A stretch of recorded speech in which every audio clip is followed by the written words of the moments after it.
Hello, nerds, and welcome to Into the Wild, your weekly conservation and nature podcast, hosted by me, Ryan Dalton. And me, Nadia Sheikh. Every week, Nadia and I meet up and share some stories from around the world to do with wildlife, conservation and nature and the environment to keep you up to date so you don't have to do all the searching and the scrolling. Yeah, and we try and keep it light and find the funny side in things as much as being honest about all of the terrible things that are going on in the world.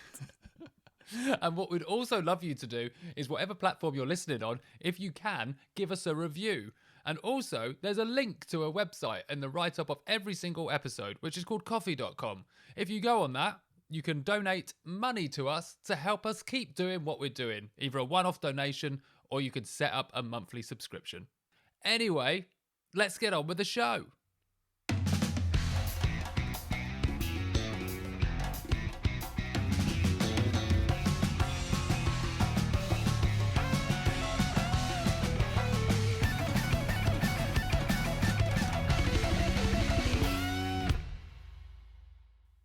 I was walking to the heath with the dogs today. Yeah. And a lady cycled past on a Lime bike. Do you know what a Lime bike is? It's one of them ones that you put money in to cycle it around. Put money in? I don't know. Oh, no, It's not outside a supermarket for kids. Have you seen my mobile phone at the moment?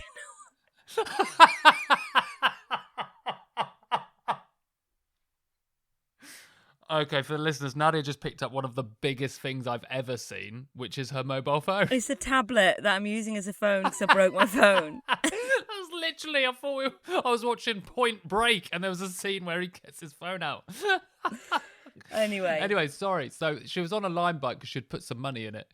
And she cycled past. And as she did, I don't know what happened, but she must have gone to sneeze or cough or something, some sort of bodily function. And instead of doing that, maybe she kind of went to sneeze and then just bailed out and said, I don't need to sneeze. But instead of that happening, she just made this noise. She just went, and cycled off. Is that your really nature? Funny. Is that your wildlife highlight? It was wild. I just giggled to myself. I feel what a sorry noise. for her. Why? Because she knew that you found she. That's embarrassing, I think, maybe. It's always embarrassing, but you need people to be embarrassed. Yeah, that was good. It's fun. How are you? I'm great. Yeah, I'm absolutely great. I've just had a working week that was 7 days long, and now I'm having a day off, and it's very lovely. That's nice to hear. It's nice to hear. And you, sorry, I never asked you. Are you all right? No. Starting to get complex. Yeah, I'm all right. How's February for you? I don't mean emotionally, but visually grey. It's been very grey and wet. Hasn't it? Yeah. Yeah. The last week of Jan and the first week of February have just been constant. Today was, I know we always talk about the weather, but it started to get a bit blue today. I think we've got to stop apologising for talking about the weather. It's my favourite subject.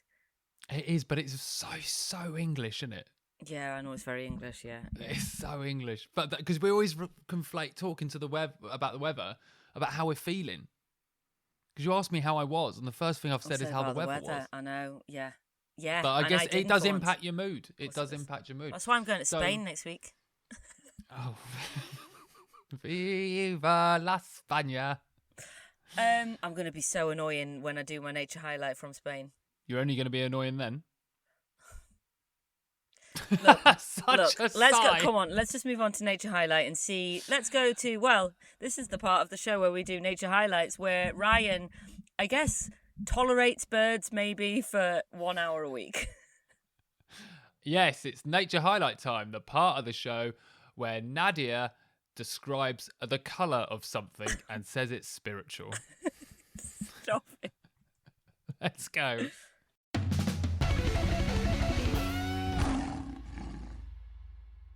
Well, what is yours then? It's actually a bird. Is it? Yeah, it's just a bird. Imagine if mine's a colour of something. It's gonna be. It's not. No, okay. Mine is from today, and that's not because I'm doing my homework last, because I actually had another one lined up, But then then one happened. I promise. Don't look at me with that face. Ryan's you're pulling my leg face. But the reality is that I had another nature highlight today that usurped the original one. Okay. And that does happen. It does happen. Such is the glory of nature. It's around and abundant, and when you notice it, it gives and gives and gives. So I was sailing today. I wasn't sailing. People around me were sailing, and I was sitting bird watching.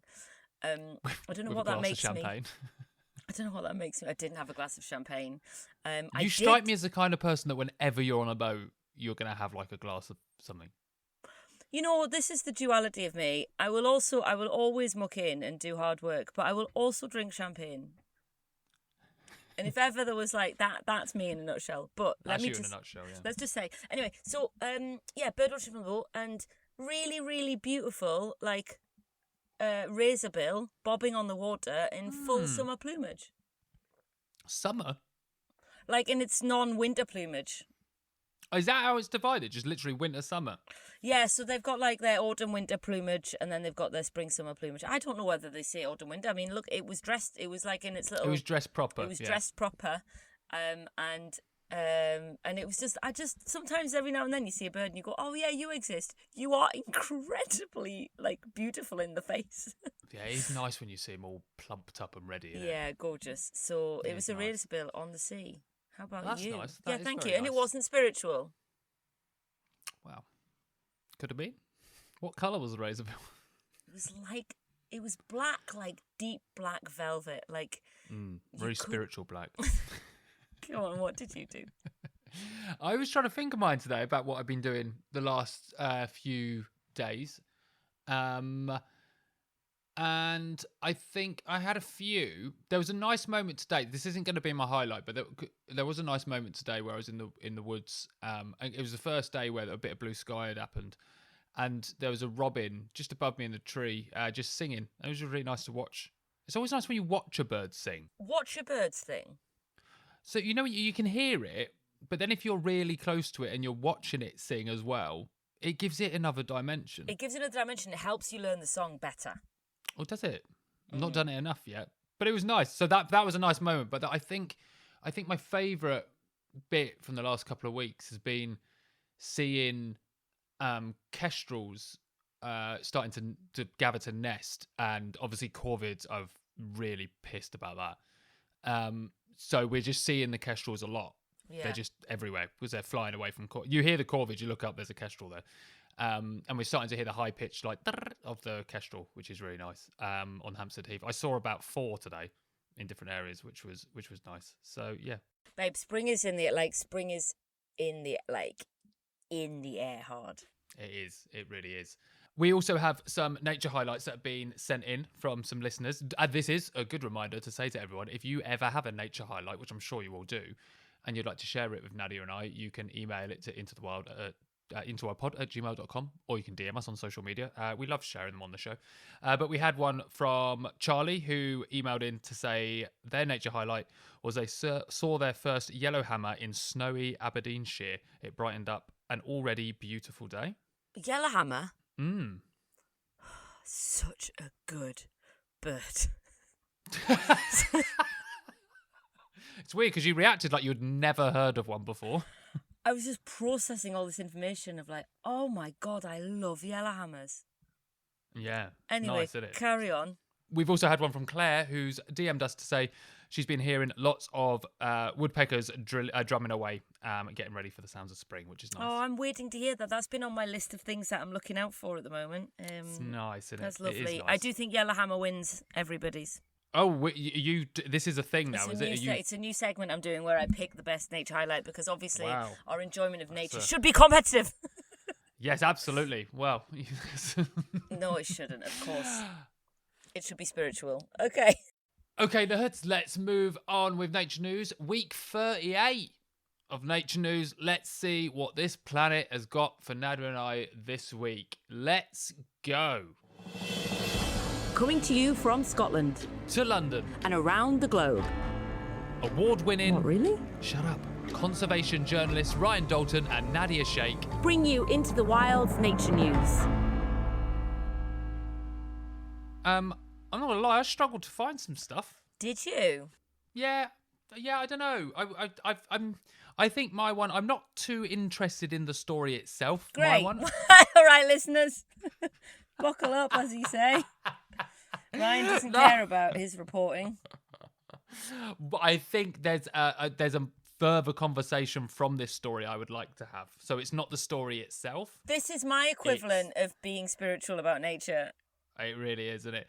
But you'll know what I mean when I read the headline. Go on then. So it's from The Guardian a few days ago that just says UK employers turn to beehives to boost workplace well-being. I mean, I feel like I don't need to know anymore. I feel like that's it. I feel like I should read a bit more. Can I hazard a guess of what the story's about? Well, so basically, a growing number of workplaces, they've kind of, on the roofs of offices or car parks and stuff, they're put in beehives. So employers from Manchester to Milton Keynes apparently are working with professional beekeepers to install hives on rooftops, in courtyards and car parks, positioning beekeeping not as like a novelty, but as a way to ease stress, build community and reconnect workers with nature in an era of hybrid work burnout. So Chris Payne, co-founder of Green Folk Recruitment, said there's something very special, almost spiritual. Oh, I'm telling you. about enabling your employees to take time away from work to see how nature has created the greatest example of how every business should run. He added, if every organisation ran like a beehive with shared purpose-driven goals, decentralised decision-making where individuals act autonomously for the collective good, and honest communication, I'm interested to how we measure that in honeybees, would be very successful businesses indeed. So twice a year...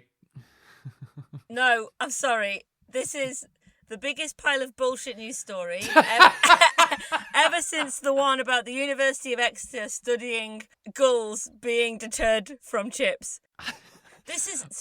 I'm sorry. You've not let me finish yet. Nobody needs you to finish. Wow. I am a white man. I will finish my sentence. Sorry, this is obviously not a proper, this is not a proper bit of journalism. This is a paid-for advertisement in The Guardian for something. Go on, carry on.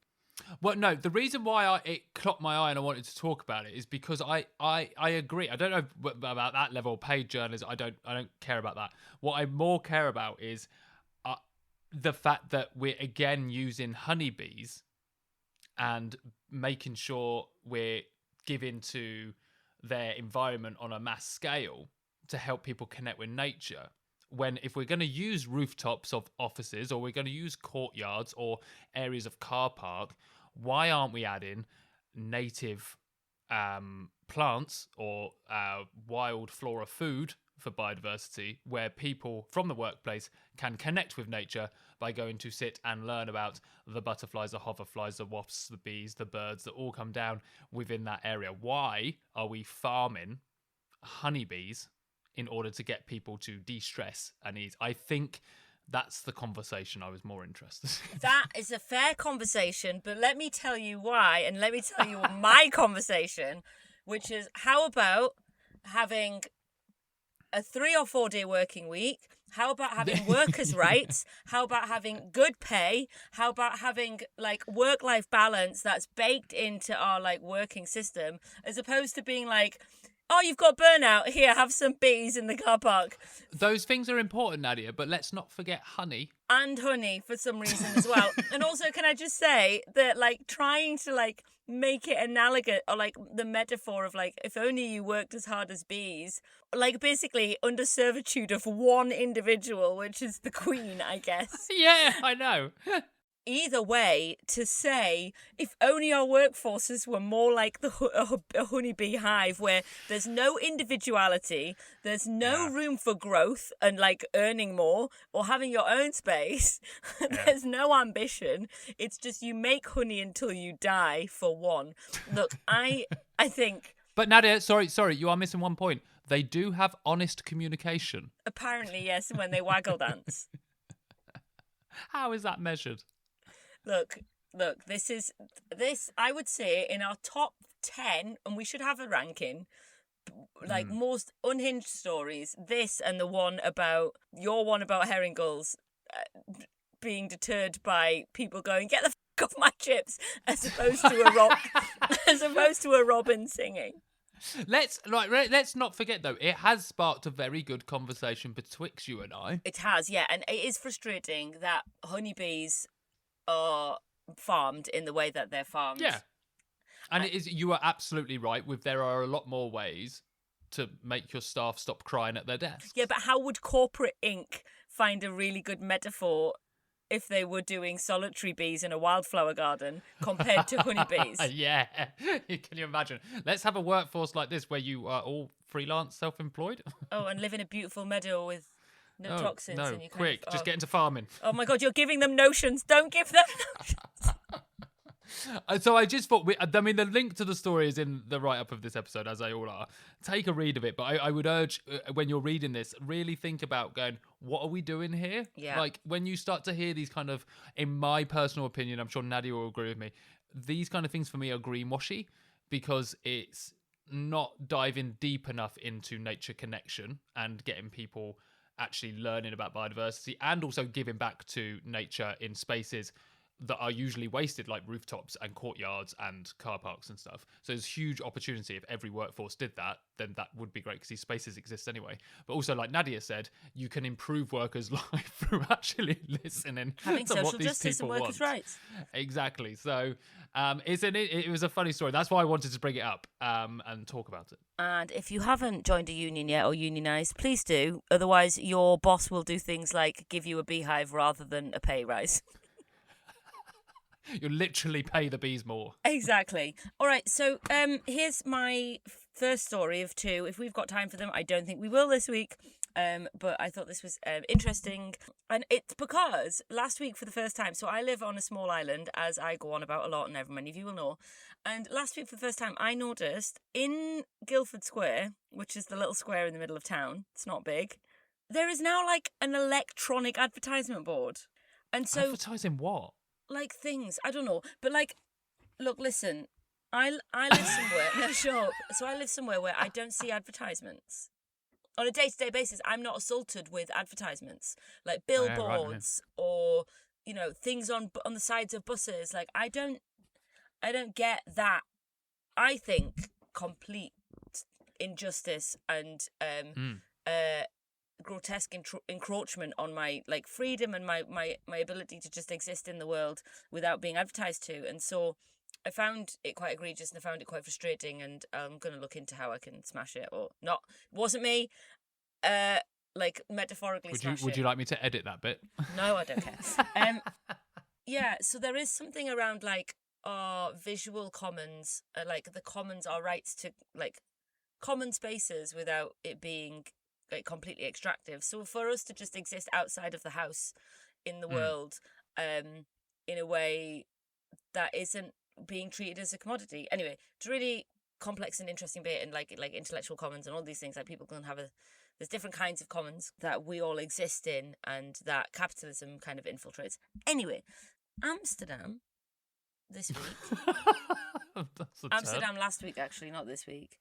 Right. Is banning fossil ads from companies that harm the climate. So the city council approved a proposal that prohibits this type of advertising in public spaces. So Amsterdam's like huge city, and ads for meat will no longer be allowed. I think this is huge. That's the start also date broad. of the ban has not been, huh? That's also broad. Like, that's a lot of adverts. Yeah, fossil fuel industry and meat. So the start date has not been determined, but maybe implementing in May. I was saying it might be cause too soon. They need a reasonable transition period. Those poor meat and fossil companies are going to lose loads of money, so they need a transition period. So anyway, I think just that makes me happy that like mainstreamy places are like, oh, they recognise the damage of advertising and our right to exist in spaces.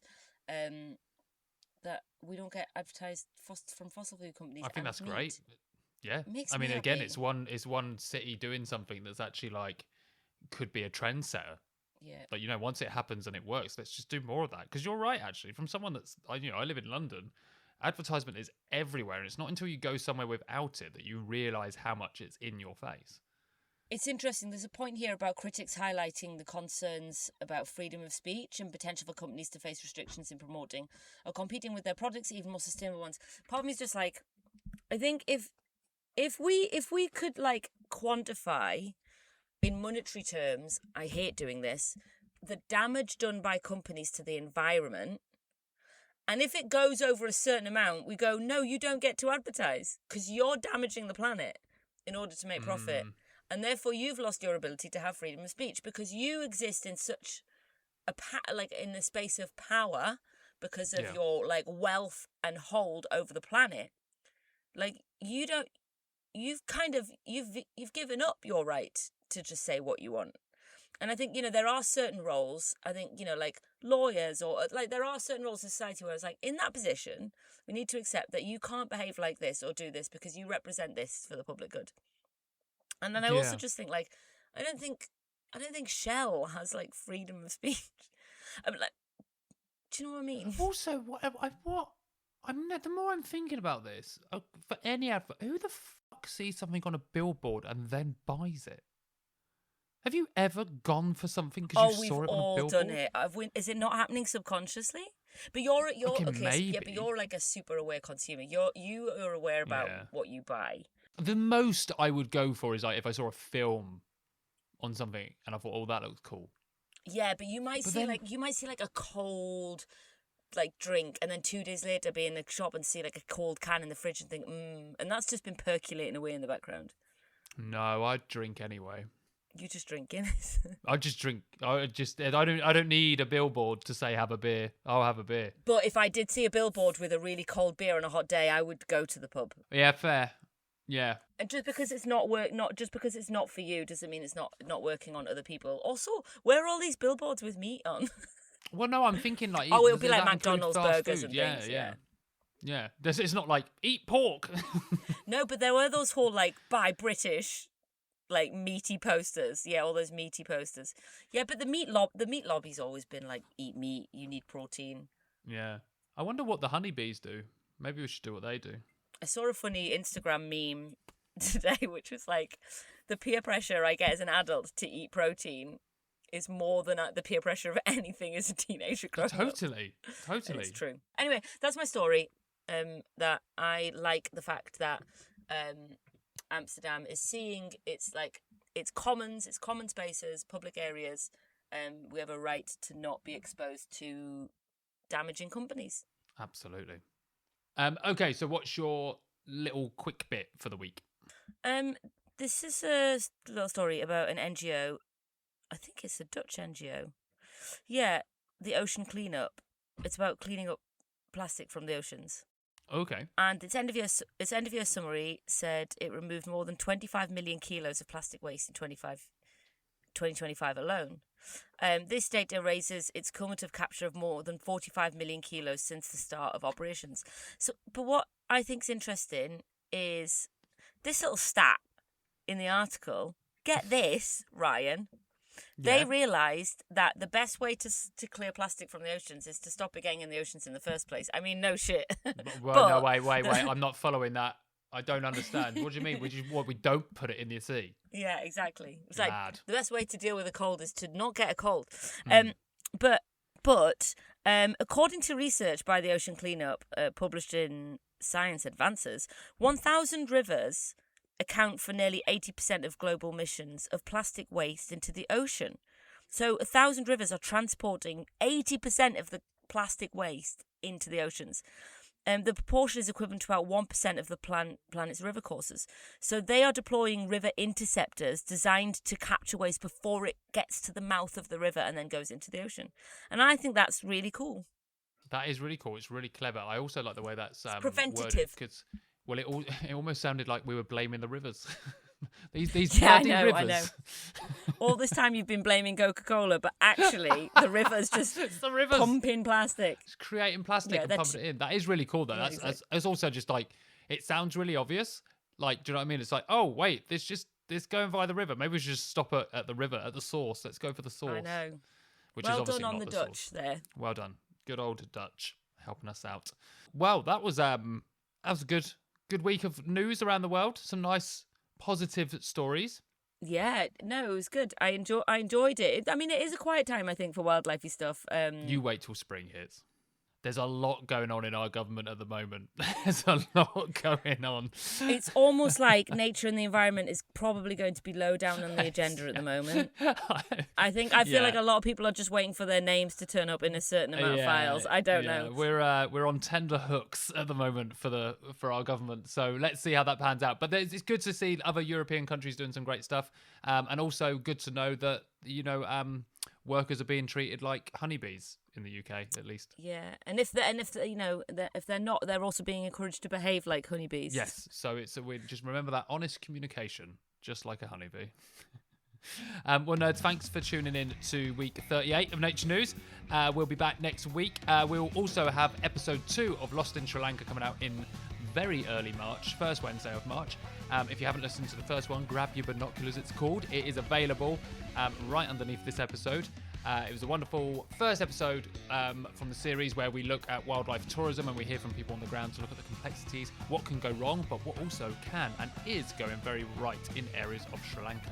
As always, follow us on social media, let us know what your nature highlight is, and if you want to donate to us, you can do so in the links below. But until next week, look after yourselves and we'll see you on the next Nature News. Bye!